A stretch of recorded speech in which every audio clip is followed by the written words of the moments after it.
All right, off to a great start, but hello, hi, welcome to the Aero Show, episode 1. I've spent a lot of time, configuring everything, setting everything up, and so far, I've had absolutely zero issues. And I'm glad that it's because, nothing terribly has gone wrong. This is literally episode 1. I mean, this is not the first time I've done this. I've done many shows like this in the past on different channels, and I've done many like test streams of this. All of them are obviously private, but hello, hi, welcome to the Aero Show. And this time, the show is gonna be a bit different because we have face cam. Yes, we have face cam. Welcome everyone to the Aero Show. I've spent a lot of time figuring everything out, how I want the show to be, and so far everything has gone great. All my test streams have gone great. So yeah, this is a show where I just talk about stuff. That's all of it. It's gonna be, I'm trying to do 3 a week. Wednesday night, Thursday, not Thursday, Friday night, Saturday night. So yeah, I wanted to start this at the beginning of this year, but I had school, work, now college and work, because I don't know, my life is terrible, but whatever. Now I finally have time to do this. I finally arranged time so I can do this on Wednesday, Friday, and Saturday nights. So right now it is 10:57. This is gonna be 11 o'clock p.m. to maybe 2 o'clock p.m. kind of show that I'm gonna be doing. So anyway, hi, welcome. So I'm like so scared. I'm just kidding. I'm not scared. I'm confident. There's no way I can screw something up this early, right? Yeah, this is the first episode of what I'm calling the Aero Show, and I'm probably gonna change the name. I'm thinking of like Flashpoint or something else, but anyway, this is a show where we're gonna talk about news, recent events, politics, economics or finance, business, video games, technology, entertainment, and drama. So yeah, I think we should start. Like, I think I should start with a little bit about me. Hi, you can call me Arrow. Oh, I'm 16, currently going to college, currently working part-time job, and yeah, that's just basically that's what I do. I just sit and do that stuff. So anyway, I've gathered a bunch of topics, a bunch of things that I want to talk about, and I'll definitely get better at this. But all right. So yeah, I think it's time to begin. I don't want this to just be like a show where I just talk. I want this to be where I just actually no, I just want to talk, but not just about all of the just topics, but just stuff that I find interesting because I don't know. So yeah. Anyway,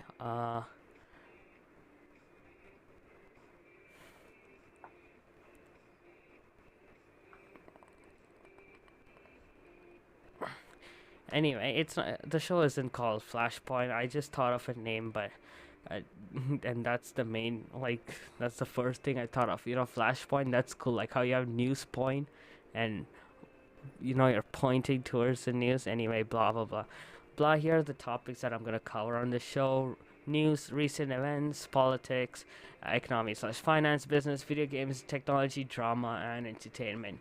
Here are the general sources that I'm gonna be like. This is where I get most of my sources from: Google News, r/politics, r/world news, insider.com, bloomberg.com, pcgamer.com, ign.com, The Verge, Omni on Twitter, Inferno Omni. You know him.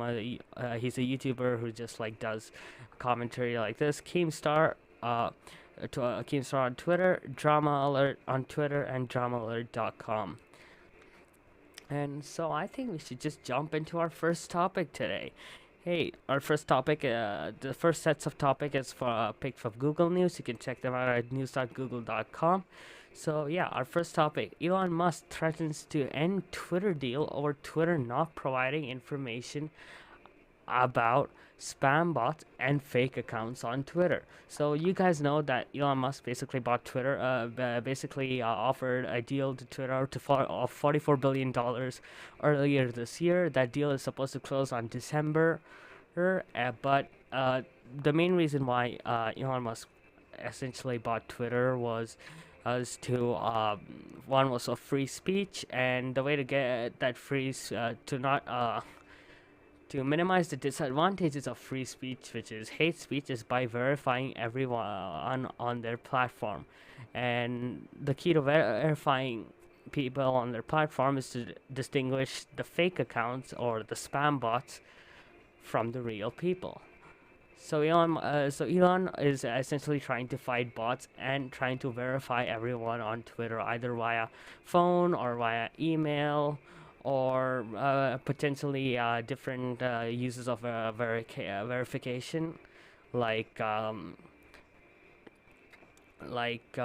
IDs or passports, or there are many ways you can verify a person and that they are legitimate and like they're a real person. So anyway, our first story is by Fox Business, and yeah.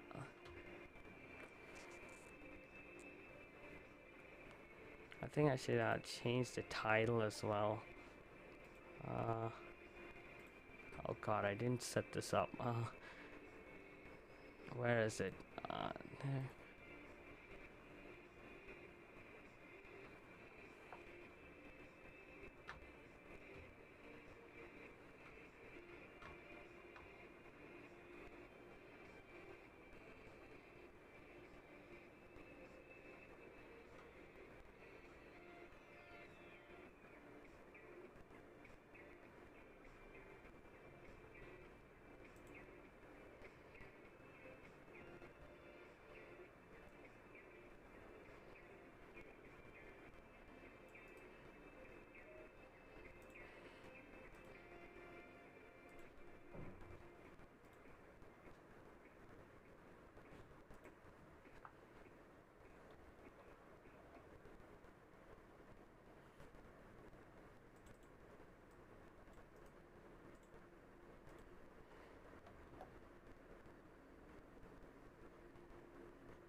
So yeah, anyway, our first story comes from Fox Business, and they put out an article that states Elon Musk's Twitter deal financing put on hold over threat.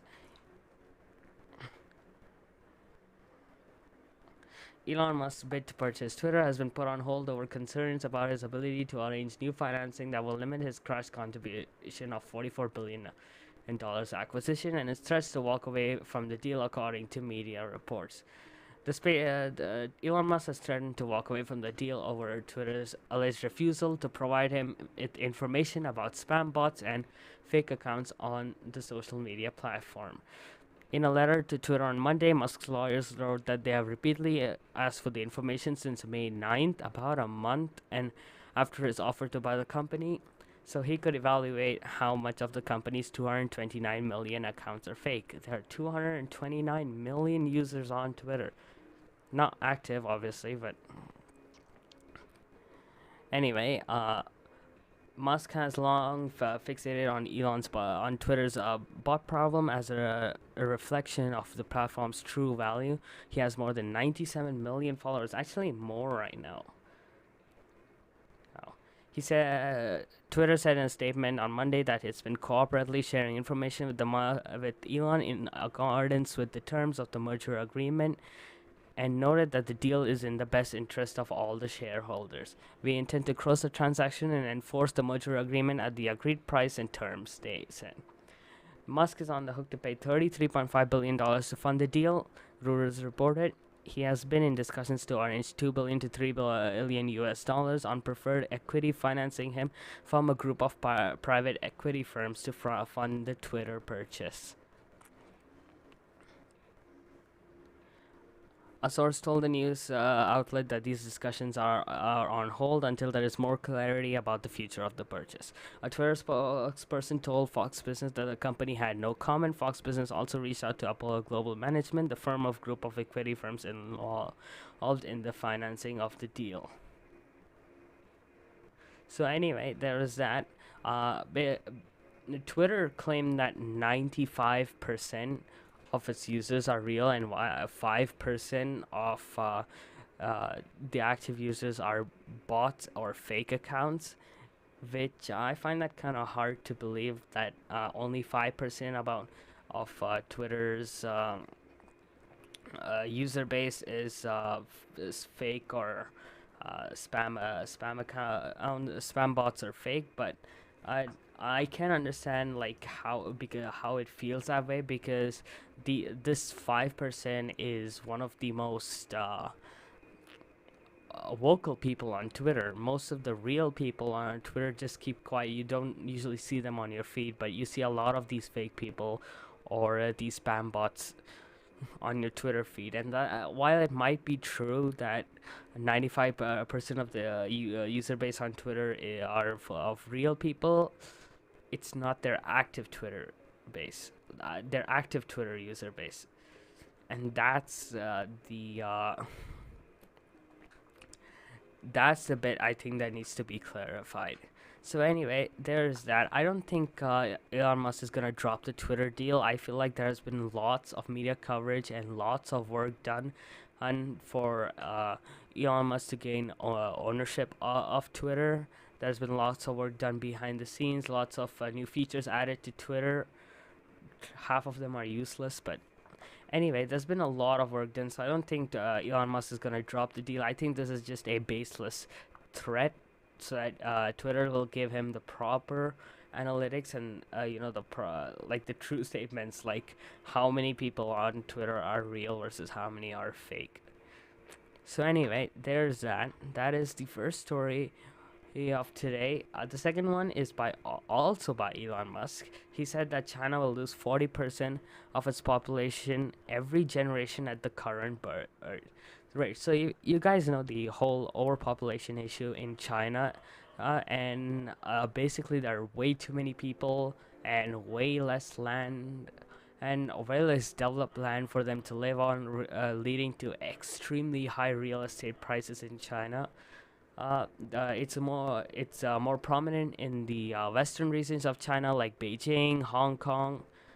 Those are the cities with a lot of people in them, and with that comes a lot of housing, and the housing rates in Beijing and Hong Kong are skyrocketing. So China, a few years ago, to combat this ever-growing problem, because as you know, China, they implemented a law that a family can only give birth to one child. They can only raise one child, and this was basically an attempt to control overpopulation, at least in the future. Now, it has shown a little bit of development, like a little bit of effect in the start, but nowadays not many people are talking about it, and now it's just become standard for families to just have one child. So anyway, Elon Musk basically tweeted. I wish I had his tweet linked here, but anyway, the article that is talking about this tweet is by MoneyControl.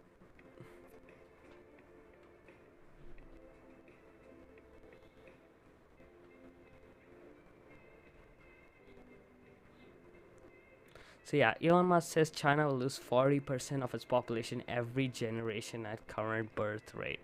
So yeah, right now China has its lowest birth rate last year, despite having a three-child policy right now. So now I think it's been raised to three children per family. Elon Musk has once again voiced concern over China's declining population. The richest person in the world took to Twitter, sharing his apprehension, and said that the country's current birth rate, China, will lose about 40% of its people every generation. Most people still think China has a one-child policy. China has its lowest birth rate ever last year, despite having a three-child policy. At current birth rates, China will lose 40% of people every generation. Population collapse. Sick. He tweeted in response to a BBC article. Yeah, so BBC Future tweeted, China's population is set to shrink for the first time in 60 years despite introducing its three-child policy. So yeah, Elon Musk responded with this. It's got 67,000 likes. He responded 2 days ago, so I'm a bit late on this. It's earlier, Elon said that the narrative that more people are choosing not to have children because it's harmful to the environment is total nonsense. He has also shared a report on the decline in fertility rate in the US that said US birth rate has been below minimum sustainable levels for 50 years. In a video where Elon declared that the biggest problem in the next 20 years would be population collapse, he was supported by Chinese business magnate and co-founder of Alibaba, Jack Ma. China has been facing a massive demographic challenge as the workforce shifts in the rapidly aging country. Its birth rate hit a record low in 2021.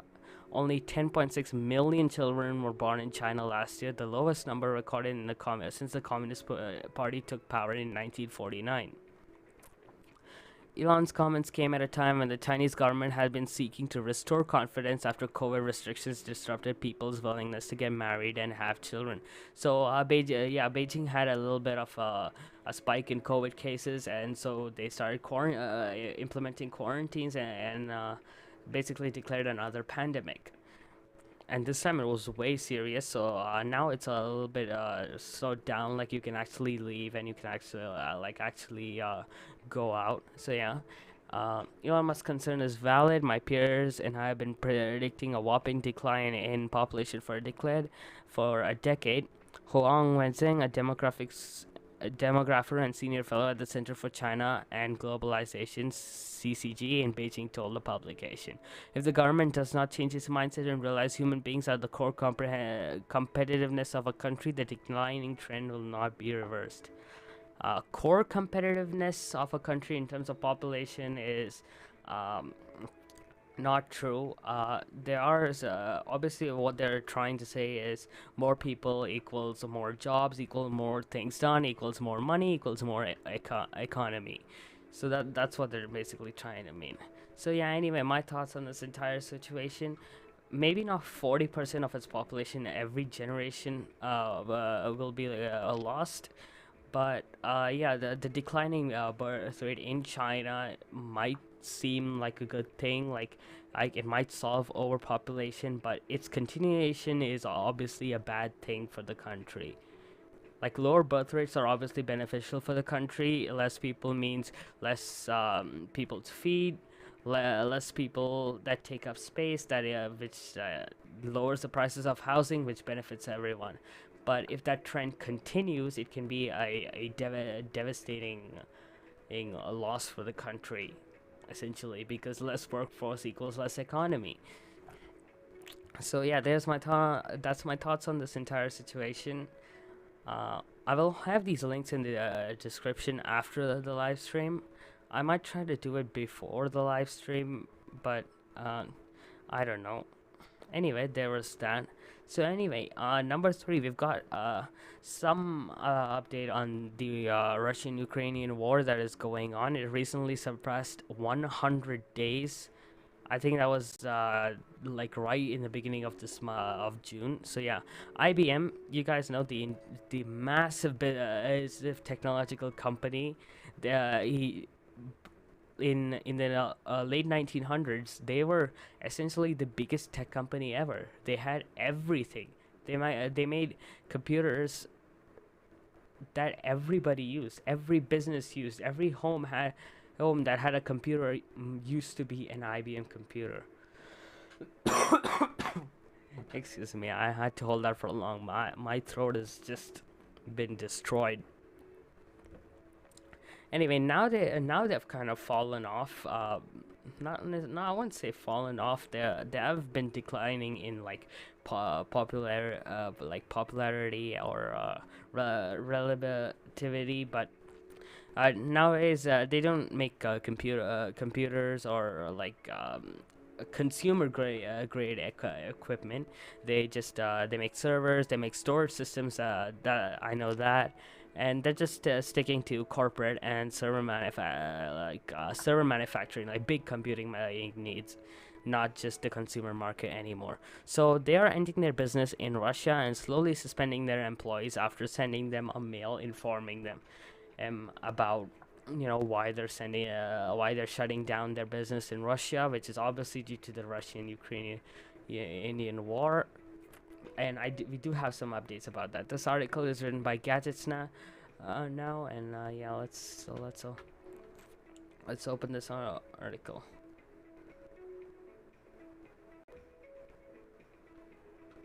So yeah, IBM ending Russian operations is what the CEO wrote in an email announcing job cuts. It's following a freeze on activities in Russia. Earlier this year, IBM CEO Arvind Krishna has informed employees that the company is ending all operations in the country and has begun laying off employees. In a letter shared with the employees, Krishna stated that the company's focus for months has been on looking after the safety and security of IBMers. That's a terrible name to describe their user base, but whatever, and their families in impacted regions. Well, this is what every company says, so it's nothing new. The company suspended operations back in March, but kept employees on the payroll. We chose to suspend operations so that we could evaluate longer-term options while continuing to pay and provide for employees in Russia, the CEO wrote in the letter. That is true, and that is a good thing. Suspending operations while still keeping pay for Russians means that they have technically not lost their income. So, as the consequences of the war continue to mount and uncertainty about its long-term ramifications grows, we have now made the decision to carry out an orderly wind down of IBM's business in Russia. He had mentioned that the company had seen this move as both right and necessary and a natural step following business suspension. The process will commence today.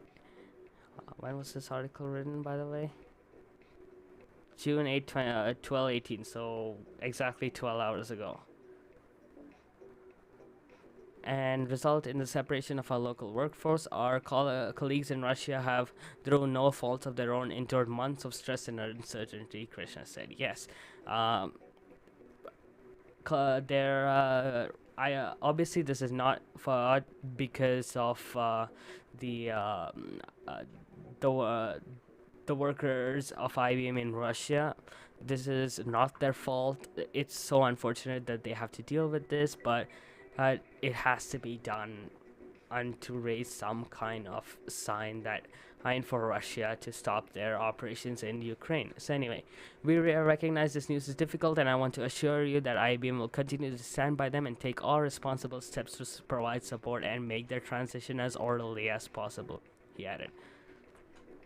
And that's the end of the article. Overall, the response to the workers in Russia was really good. Obviously, it is understandable why they have to suspend their jobs, but at the same time, they could have offered transitions.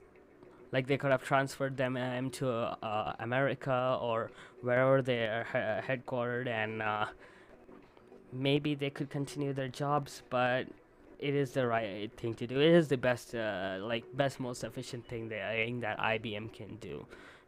Now, this might not have a huge public effect because once again, IBM is a very not irrelevant, but certainly not making the news.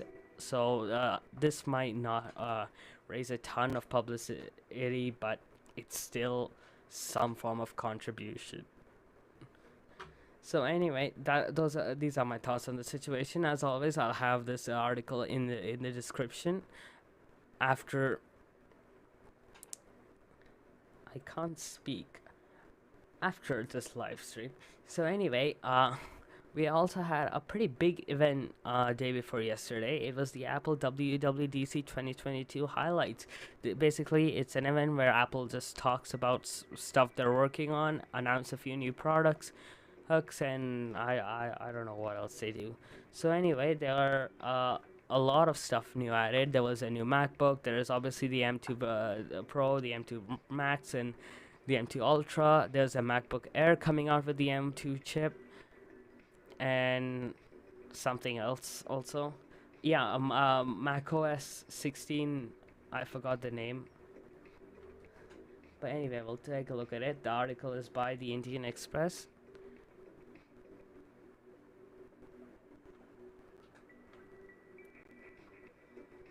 Oh yeah, iOS 16 app, iPad OS 16. I forgot about that. So yeah, anyway, Apple WWDC 2022 highlights a new MacBook Air, new MacBook Pro powered by the M2 processor, iOS 16, watchOS 9, and macOS Ventura. Okay, it's called Ventura. I forgot about that. So anyway, Apple's Worldwide Developer Conference 2022. You guys can't read that. That's because... Okay. Hopefully that's visible. WWDC's opening keynote is now over. The WWDC conference will continue till June 10th. Oh, fuck off. Apple has showed iOS 16, which is getting a revamped lock screen. Yes, there is a new lock screen. It's going to be customizable. It has a really cool feature where, it has layers. So your clock can hide, like the wallpaper has layers. Like, you can hide the clock behind this, behind the text right here. And they explain it better, but there are layers, there are widgets, big thing. Widgets on the lock screen is not just camera and flashlight and whatever else. Improved dictation and update for the messages app. Yeah, you can edit messages, you can mark messages unread. That's all I remember. It's also revealed watchOS 9, which comes with new activity features. And yeah, I forgot, the Apple Fitness app doesn't require the Apple Watch to function now. It just uses all its sensors to manage your fitness. There was also macOS Ventura, which came with better multitasking. Wow, multitasking on a Mac. The new iPad OS 16 comes with improved multitasking thanks to the Stage Manager feature, which was seen on Mac OS 13. But most importantly, Apple confirmed its M2 processor with the two new laptops, the MacBook Air and the 13-inch MacBook Pro. The M2 is the next generation of Apple Silicon with the 5nm design. The M2 chipset can handle a maximum of 24 gigabytes of unified memory. So unified memory is basically normal system memory or RAM shared with the graphics memory or GDDR RAM.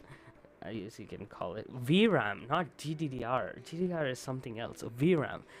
The 2022 MacBook Air will run the M2 chipset and comes with a new design. Apple has showcased a new MacBook Pro 13-inch with a new M2 processor. The new Macs will come to India by the next month. The MacBook Air with M2 starts at 1,19,900 rupees, or about $1,500, I think.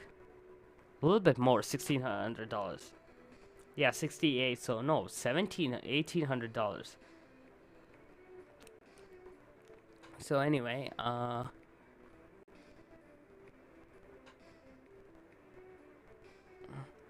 okay, the iPad OS 16 has virtual memory, which is it uses a little bit of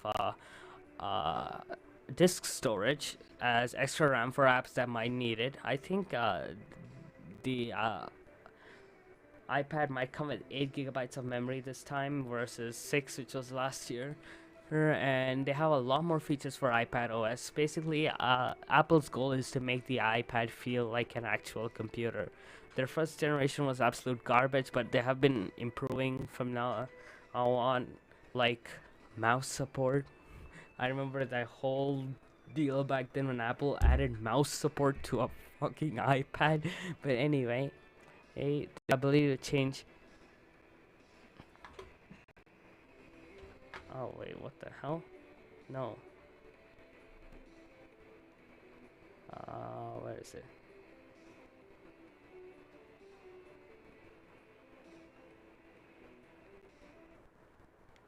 I don't know why it's playing like guitar music, but anyway, navigation buttons in the Files app, etc.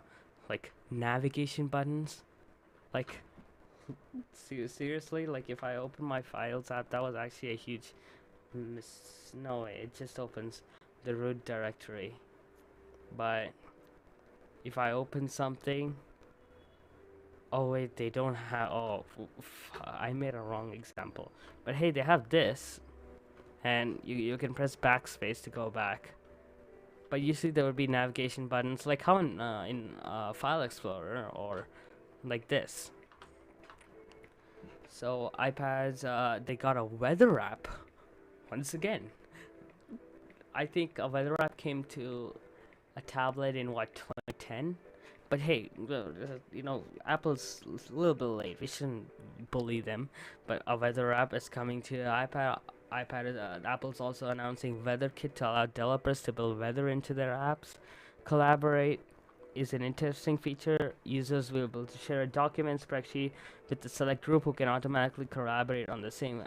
Apple said Collaborate will come to iOS 16 and Mac OS as well.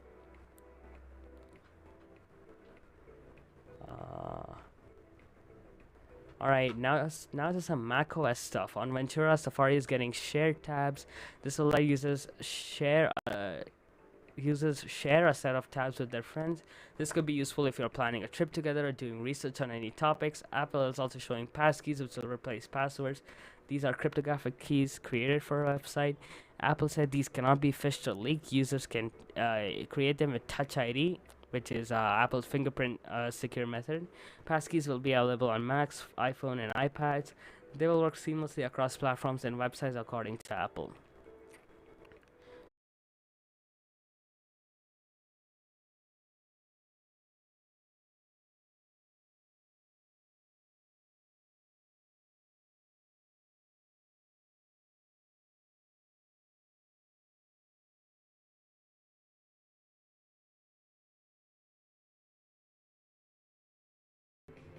Alright, I don't. My internet just died. Like, are you kidding me?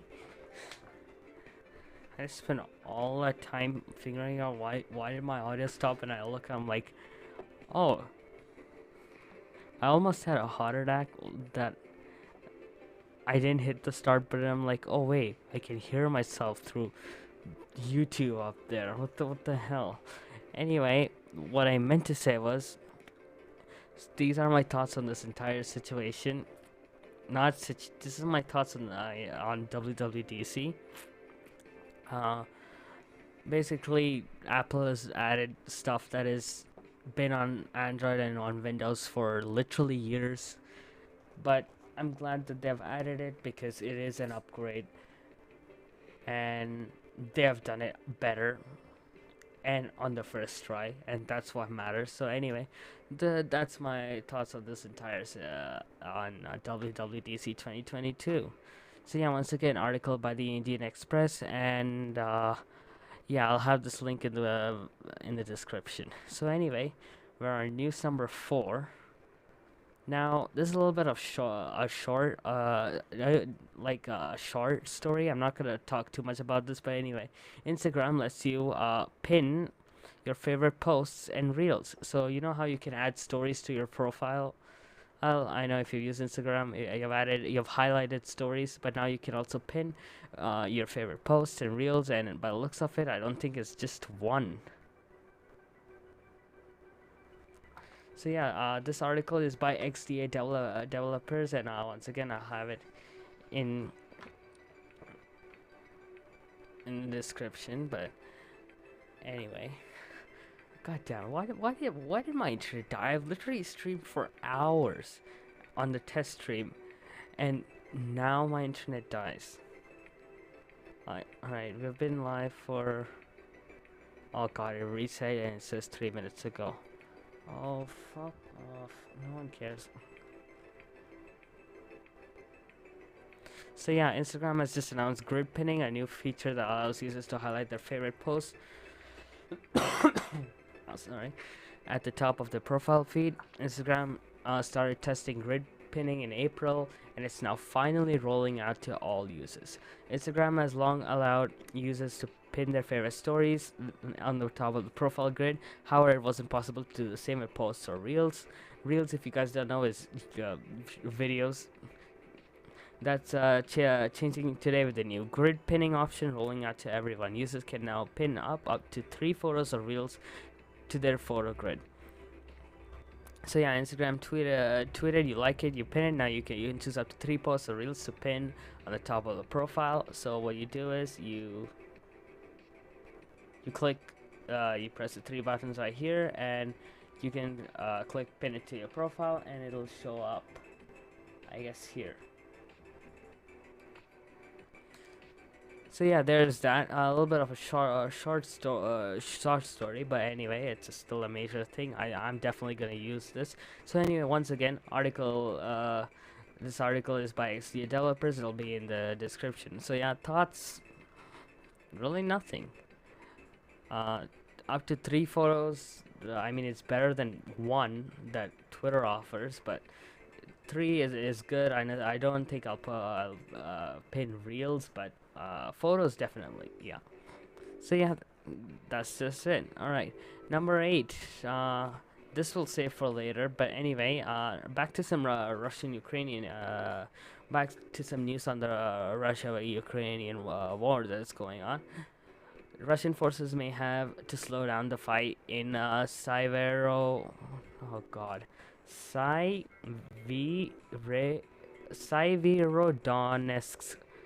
I really hope I did not completely and utterly butcher that, and I'm sorry, I can't I don't know how to say stuff like that. So basically, this is a city in northeast, I think, of Kiev. That Russia has been trying to capture, and they said they'll capture it by Friday. They're aiming to capture it by Friday. Today is Wednesday. So 2 days. So obviously, Ukrainian forces are fighting, and they do have to slow down because the war is getting a little bit too hicky. But yeah, this article is by the Guardian. I'll have this article in the description below. But yeah, I gotta zoom in 1 second. Can you fuck off? No one cares. Yeah, Luhansk governor says most of the eastern city now in Russia's hands, and it's no longer possible to rescue civilians. Most of the eastern city. So yeah, definitely no see the sign. So Ukrainian forces have been pushed back to the outskirts of the eastern city of that amid heavy fighting in the city and frontline villages to the south as Russia pursues a break in the Donbass, as regional leaders have said. Serhiy Haidai, the governor of Luhansk, said most of the city was now in Russian hands and it's no longer possible to rescue civilians stranded there.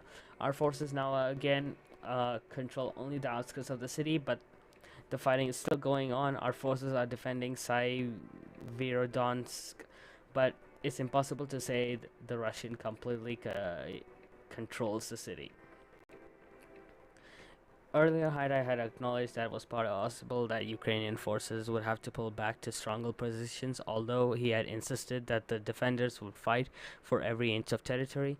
It's estimated that there are now 15,000 civilians remaining in both Sievierodonetsk and neighboring Lysychansk, which has a combined population about 200,000 before the war. Many are elderly, and a handful, Haidai said, were waiting for the Russians to bring peace to the area.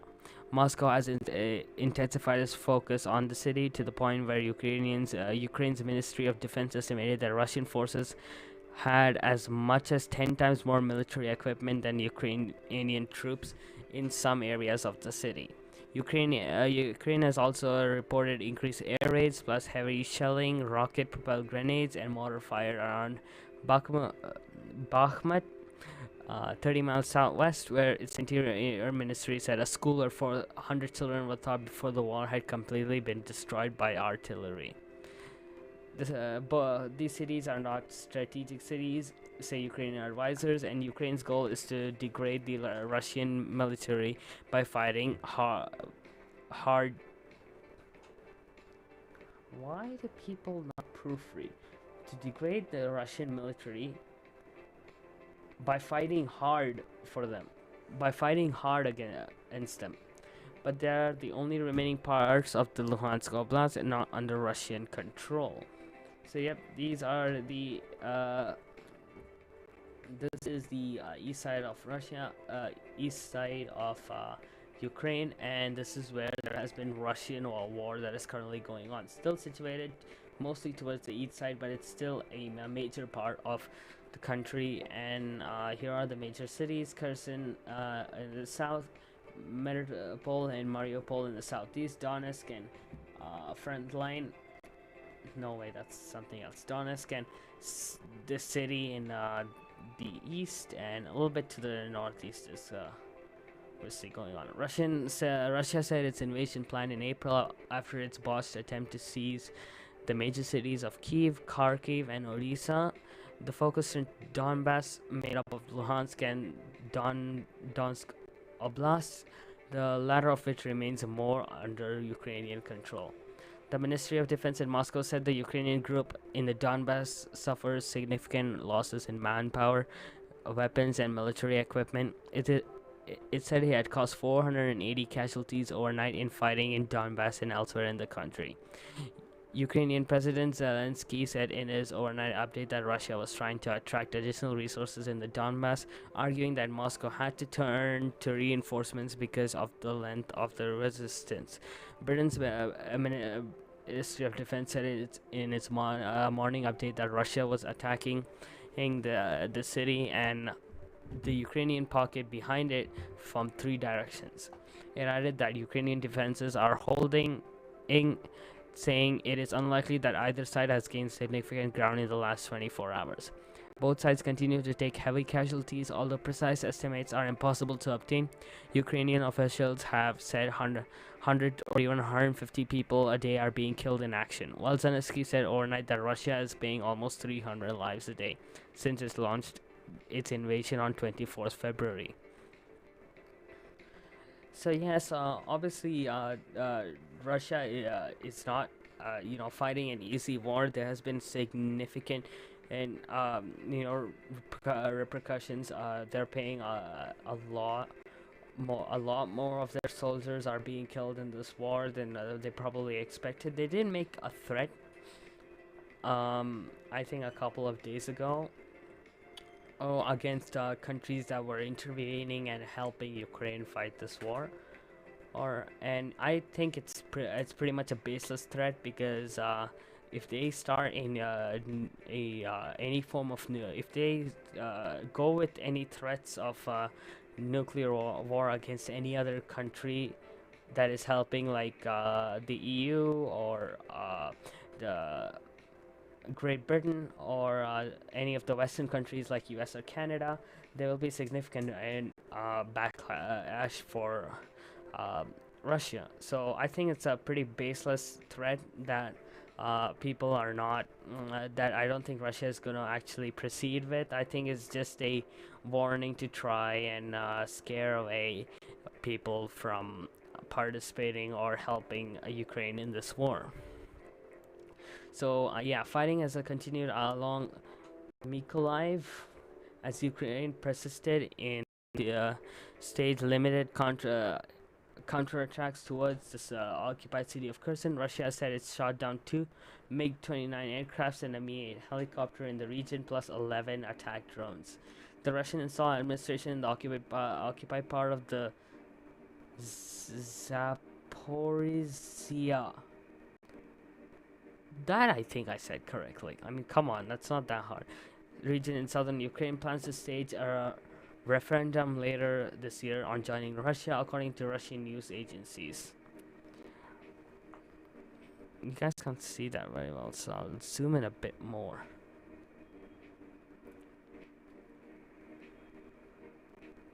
Russian officials installed. No, Russian installed officials in Kherson province further west have already announced similar plans. Ukraine said Russia was trying to distribute passports in the occupied Kherson region, offering a payment of 10,000 rubles or 132 pounds, or about 150 US dollars, 160 US dollars as an incentive.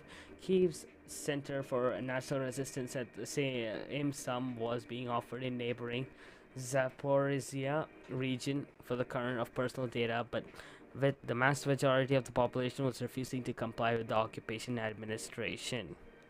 So yes, Russia was trying to get people to apply for Russian citizenship, I think, because of the disputing Russian passports and offering 132 pounds. I mean, I'm glad most people refused to comply, and that shows that the Ukrainian people actually know what is going on.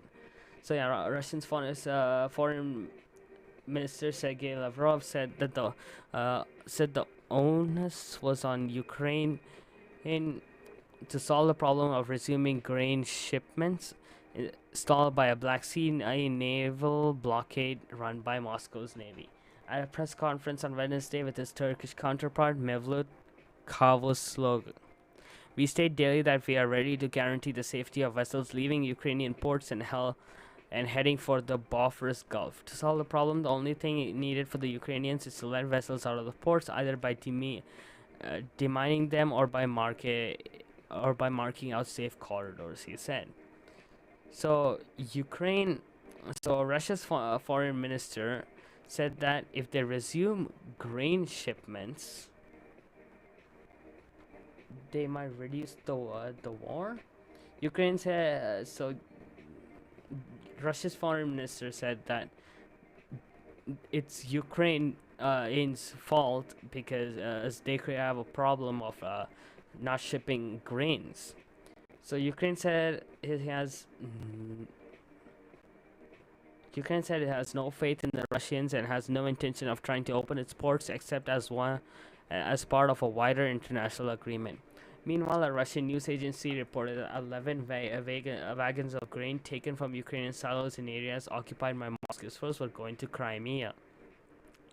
On Tuesday, Russia's defense minister Sergei Shoigu announced that a road corridor had opened between Russia and Crimea, running through the Ukrainian territory occupied since 24 February. The report of Mariupol, scene of the fierce fighting earlier this year, had now been demined and cargo ships were arriving. And that is the end of the article. So my thoughts, I'm glad that there has been enough repercussions for Russia. The Ukrainians are actually fighting back. They are obviously receiving massive help from Western countries and NATO and the EU by supplying weapons, technology, and of course, medical aid, economic, financing for the war, and basically everything else. So yeah, they I forgot what they meant to say. Yeah, they reported these air raids, heavy shelling, rocket propelled grenades, and mortar fire on Bakhmut, 30 miles southwest. So yeah, a lot of this is still on the outskirts. They are trying to slowly seek in from all sides, which is classic war theory. Anyway, there's that. I think it's time for a quick water break. Yeah, I think I'll have a quick water break. I'll be right back, chat.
Alright, so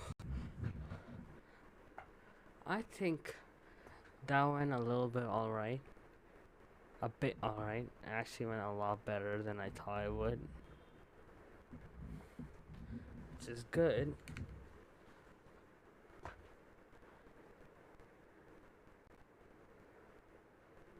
Actually, no, it didn't go as alright. I mean, my internet died halfway through that.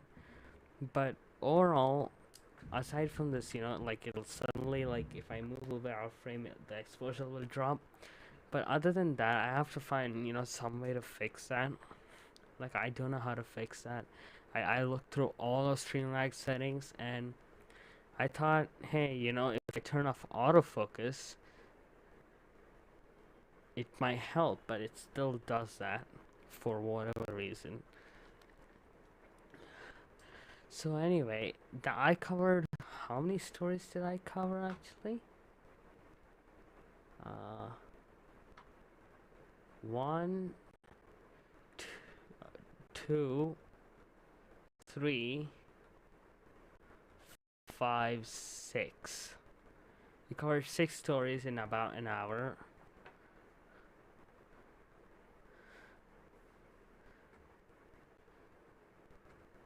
That's all right, I guess.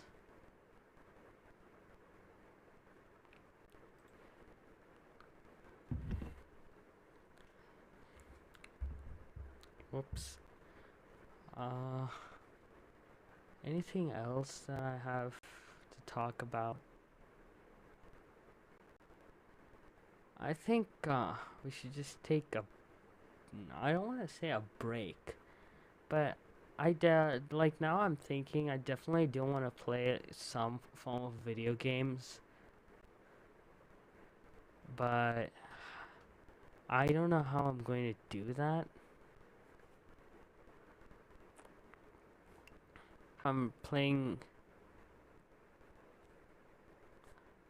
a video game while I'm commentating. I think that is something that I could do. I don't know, but anyway, okay, we'll look at what's trending on Twitter.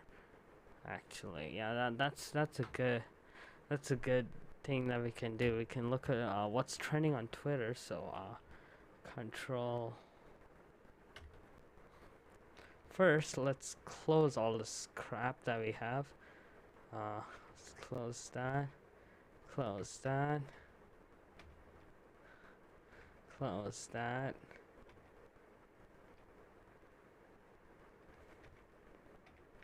I don't want to play music now, but we'll look at what's trending on Twitter and on Reddit, and let's see with that. Yeah, we'll close that.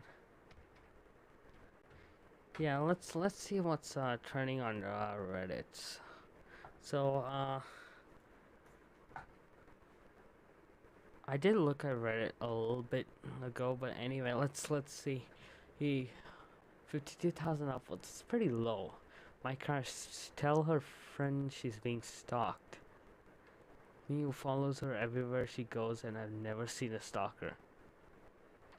Wow.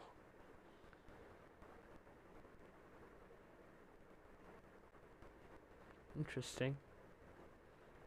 Ford surprises F-150 Lightning owners with accessory that can recharge stranded Teslas. So yeah, Tesla trucks have like power ports in the bed of the truck, and you can charge stranded Teslas with it. I mean, if you find a truck and a nice enough owner, you can use the included charger that runs off a normal plug, like that huge ass like power brick, and charge. But if they're giving F-150 owners that accessory, I think it's pretty good. I miss Rick. Me seeing as a kid, me seeing my electric bill and getting afraid of the... Nice. 2B2T. Alright, 2B2T players developing national security threat hacks just to rebuild in a block game. I tip my hat to you, one legend to another. War Thunder players leaking classified military documents to make a tank turret rotate 10% slower. Oh yeah, I did see that huge thing where War Thunder players leaked classified military documents just to, I don't know, prove some kind of theory in the video game. What the hell? Don't take video games seriously. The Tooth Fairy went. Oh god. We're 1, 2, 3, 4 memes in, and we're already insulting British people. That's a new world record, right there. I mean, I love insulting British people in quotes. This Santa spokeswoman belatedly registers as agent of foreign politician. Nah, not interesting enough. Me even realizing that Sony thought people actually liked Morbius because of the memes. Yeah, we're gonna talk about this because $85,000 in 1,050 something theaters. That's like $84. They made $84 per movie theater. The dishes better be clean when I get home. Me does nothing. Here's car. I mean, you can say you weren't home. But anyway, Spider-Man game for PC releases. 2 years later. Take off my mask. I want to see my nephew. Grocery for Life and May. He looks pretty hot, not gonna lie. My parents at age 22. Let's have a baby. Me at age 22. Haha, spraining frog.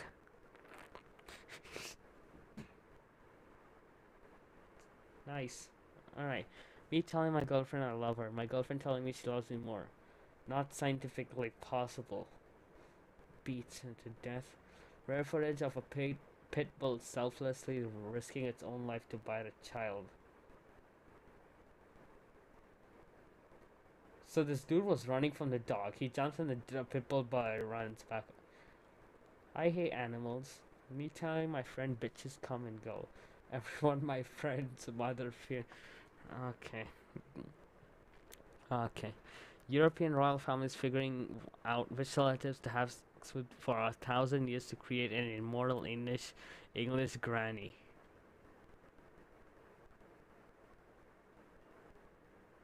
Okay. Samsung caught cheating in TV benchmarks, promises software update. Yeah, well, I saw this. Linus Tech Tips did make a video about this. I'll have this in the description. Me, can I drink alcohol? No. Then what can I buy? US. Grenades. Oh, I expected guns, but whatever. Oh, you can also buy grenades. Under 21. Seriously? Now if they ban guns, they're gonna use grenades. And it's honestly not that bad of a strategy. Torpedoes on... Oh, God. Why? Actually, no. I like these kind of memes. Live your life as you wish. The elites don't want you to know this, but your memes don't have to be square. Is it actually? Oh, you fucking liar! It's a square. Day, month, year. Oh God! Can we just agree that day, month, year? Like who writes a date like A/January, February, March, April, May, 6. That's 22. Why do you have to write that? Just write 8 June 2022. Why do you have to write 8/6/2022 and have the Fahrenheit using the Fahrenheit group who be like, oh, it's January, February, March, April, May, June, July. Oh, it's August the 6th. And the metric people have to say, oh no, it's July the 8th. Just say 8 June 2022. It's the 8th of June of 2022. Why is this? Screw this. Just say day, month, year. You can say, oh, Wednesday, 8th June 2022. Write this on everything. It doesn't matter what it is. If it's a legal document, if it's your college assignment, if it's a college essay, hey, if it is your work, God, if it's your work report, if it's an important document that you're filing, if it's an invoice you're generating, write the full date. Don't write this. Why? No, like why? No. It literally causes nothing more. Like nothing. It'll cost maybe 1 second. And if you don't have 1 second to spare, then maybe you shouldn't write the date. Such a stupid thing that people complain about. Now, hear me out. This is wrong. This is also wrong. Can we agree on that? And this is right. And maybe this is also right. Can we agree on that?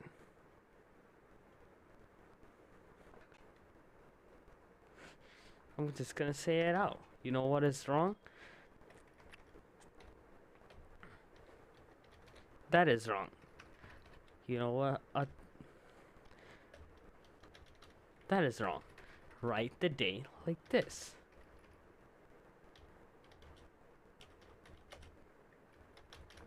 Like that.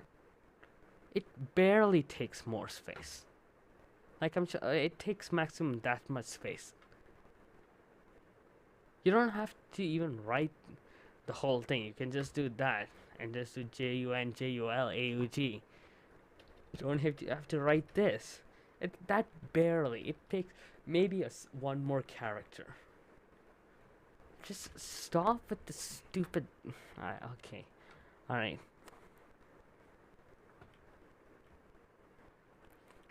Manager, hey, our animations have been a bit dull lately. Animator, say no more.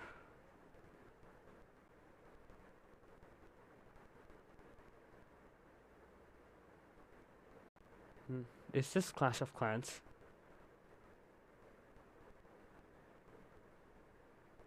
Okay. Bugs when I accidentally forgot to type a semicolon. Nice. I mean, I don't really code in Java that much, but average minigun user, average spray can user. Okay. Me showing off my computer skills to my 85-year-old grandfather and challenging him to repeat it.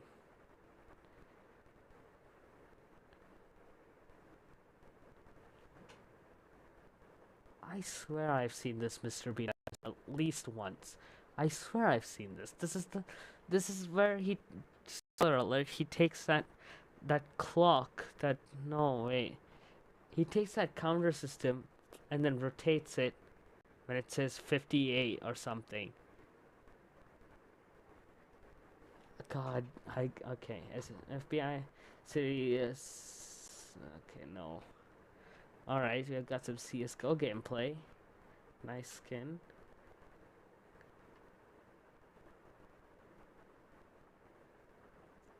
I want to see scared. Alright. Oh, this dude is trolling him. Okay. Oh, he's still railing people. Nice. You're gonna get an ace? Yes, you're gonna get it. Nice. Good job. Kinda basic. No one cares. When main character dies, when the guy who turned good dies. When the bad guy who turned good. Okay, I think that's enough. I think that's enough. Oh yeah, I have to check what's trending on Twitter.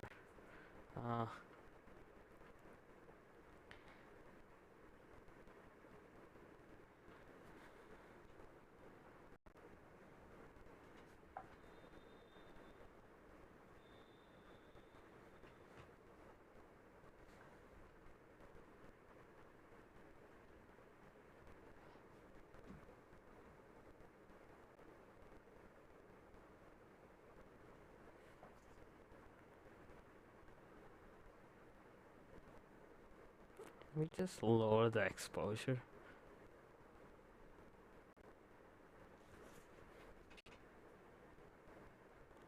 Okay. Trending.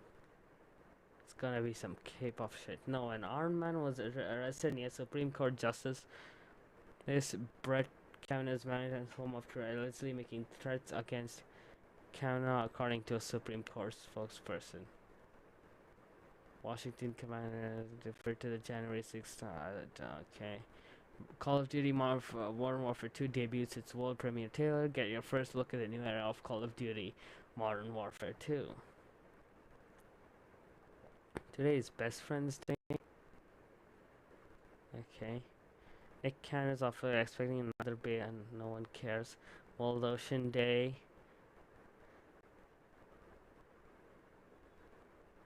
Oh no, is this okay? I heard about this. This dumbass is arguing. Oh, well, there was a conversation about banning airplanes after the events of 9/11. Okay, name one other than 9/11. Name one some form of attack that happened because of a plane in America. Name one.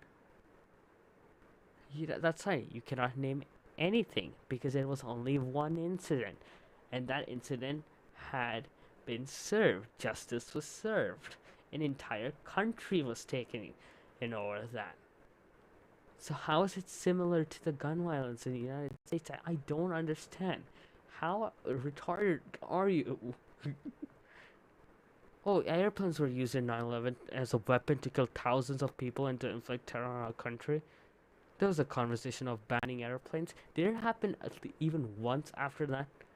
Was there ever a story of someone using an airplane and crashing it into a tower and killing people?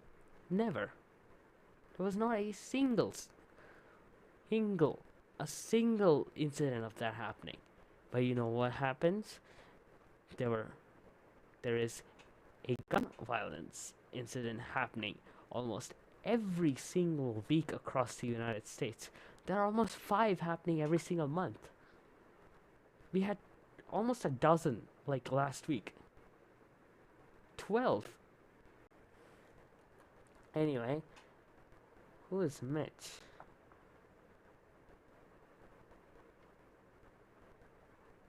Okay, politics bullshit again.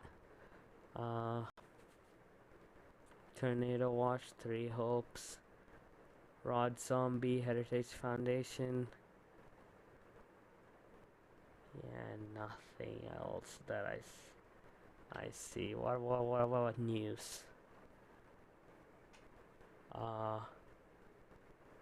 Why is Visa trending? Visa's tenure of super visas. Parents and grandparents can save up to 5 years per entry. A 5-year visa in Canada. Alright. We already talked about the Russia stuff. Anything else? Prince Harry and Meghan Markle. Okay, no one cares. Yeah, nothing else. Entertainment. It's Prime Month is still trending. By the way, happy Prime Month. I'm late on that. No one cares. No one cares. In fact, no one cares. Carl is trending. Oh, not okay. No, I was talking about this degenerate, not the other one. Yeah, no, nothing. Anyway, I think that's it. I think back to our regularly scheduled content. So we covered all of that, Oh god, I have to talk about households hearing on gun violence. So yeah, due to the increased incidents of gun violence across the United States, there has been a hearing that was scheduled on 6th of this year and on 8th, so today. So basically people are gonna talk about this, and basically it's a debate. So yeah, this article is by the New York Times, and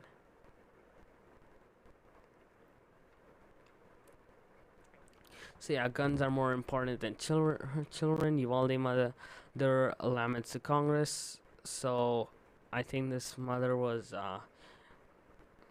I think their child. Can this stupid website zoom in?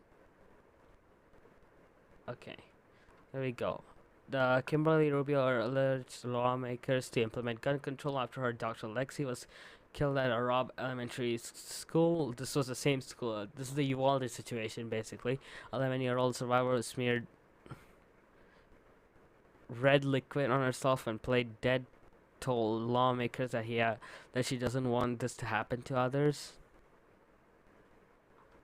Oh, fuck off. Okay. The parents of Lexi Rivera was killed in the school shooting in Uvalde was testifying to the House Oversight Committee on Wednesday.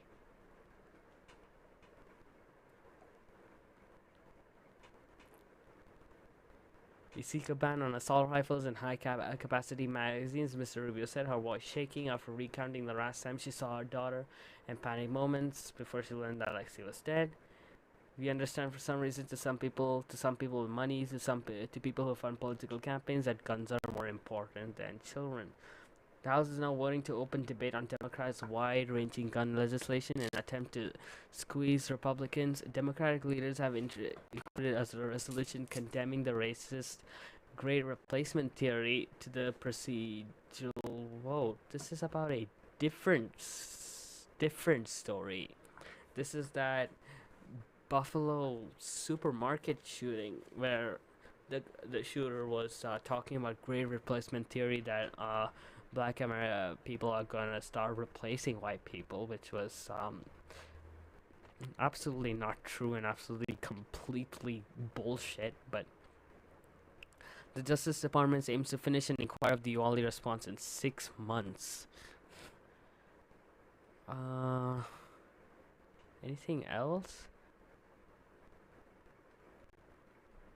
So yeah, this investigation is still going on, and it'll probably go on for a couple more months. Obviously, a lot of stuff has to be, investigated properly because it's a really serious situation that has affected the entire country, the entire world.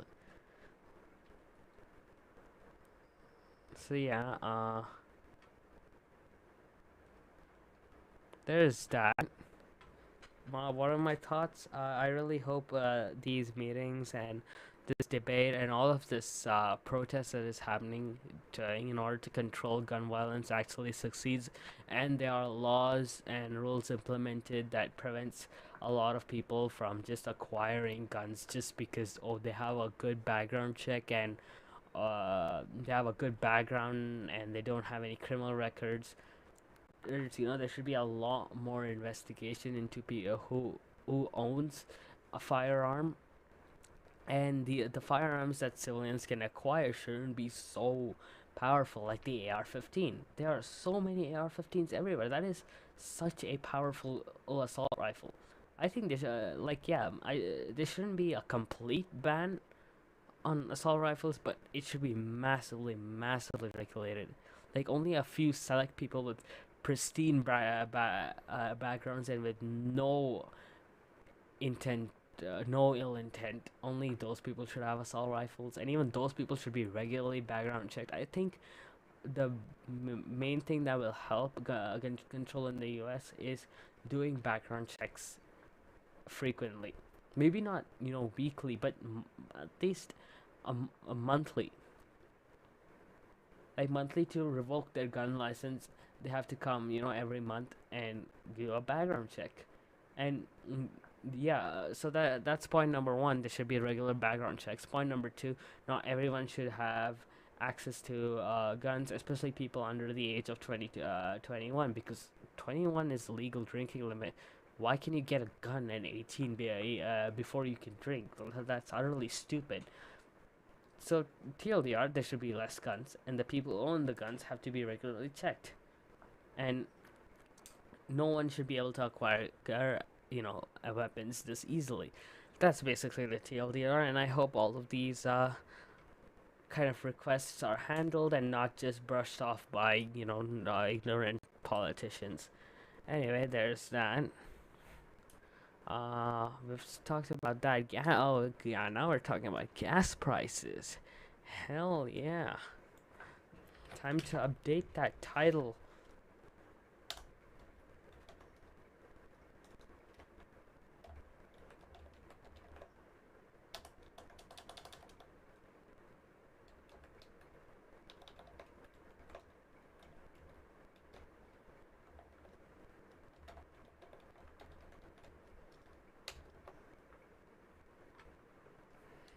It's not an exclamation mark for that pure clickbait.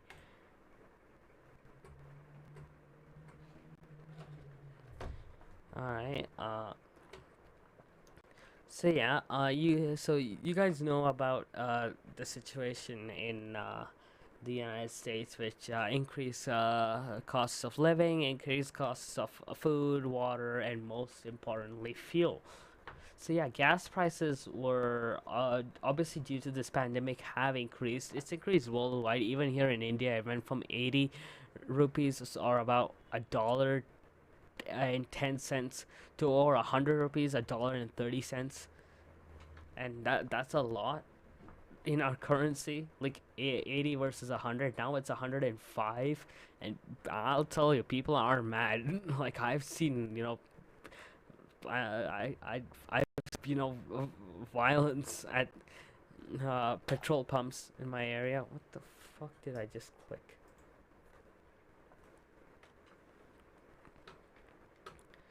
So yeah, anyway, this article is by CNN Business. I'll have it obviously in the description below.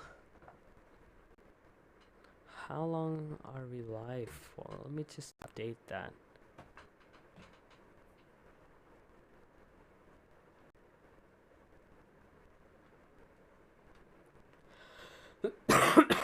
Excuse me. God, my throat is horrible. 1 hour and 17 minutes.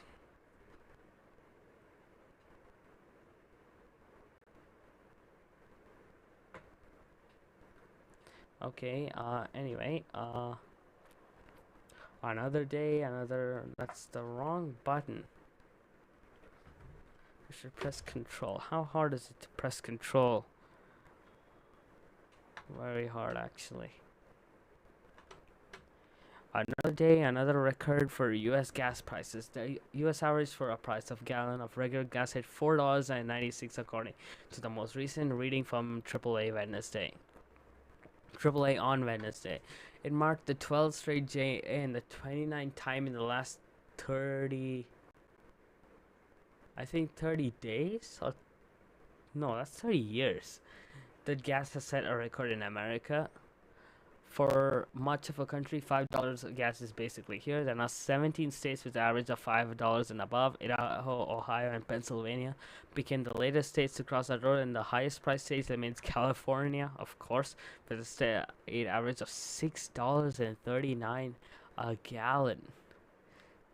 So to fill an approximately 30-liter tank, you'll pay 60, 120, or 180, so 30, 60, 30, 369. You're paying $192. No, 189 US dollars average to fill a 30-liter tank. Oh wait, you're not going by liters there, going by gallons. So it'll be around 60 gallons.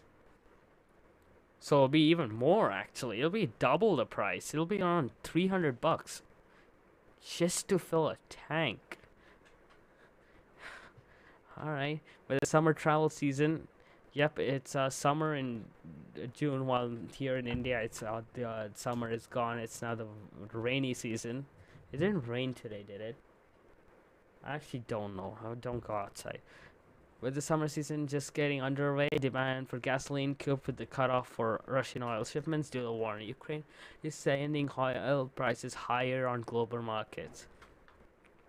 The national average for gasoline could be $6 by later this summer, according to Zola, global head of energy analysis for the OPIS, it tracks gas prices for AAA. Anything goes from June 20 to Labor Day. Hey, Kazola said that the demand for gas as people hit the roads for long and anticipated getaways, come hell or gas prices, people are going to take vacations. With the United States that has never imported significant amounts of oil from Russia, the commodity is traded on global markets, and Europe was greatly dependent on Russian exports. The EU's recent decision to ban oil tanker shipments from Russia has sent oil prices soaring on these global markets. Now, United States doesn't even import significant amounts of oil from Russia. They actually, drill and find their own oil or import it from South America or the EU. Not much from Russia, so they're just using so big oil companies like especially Shell are just using this as an excuse. So yeah, the price of barrel for crude oil is now $120 a barrel. Okay, it's crude oil. Uh, excuse me. From less than $100 a month ago, and prices continued to climb in early trading Wednesday. Goldman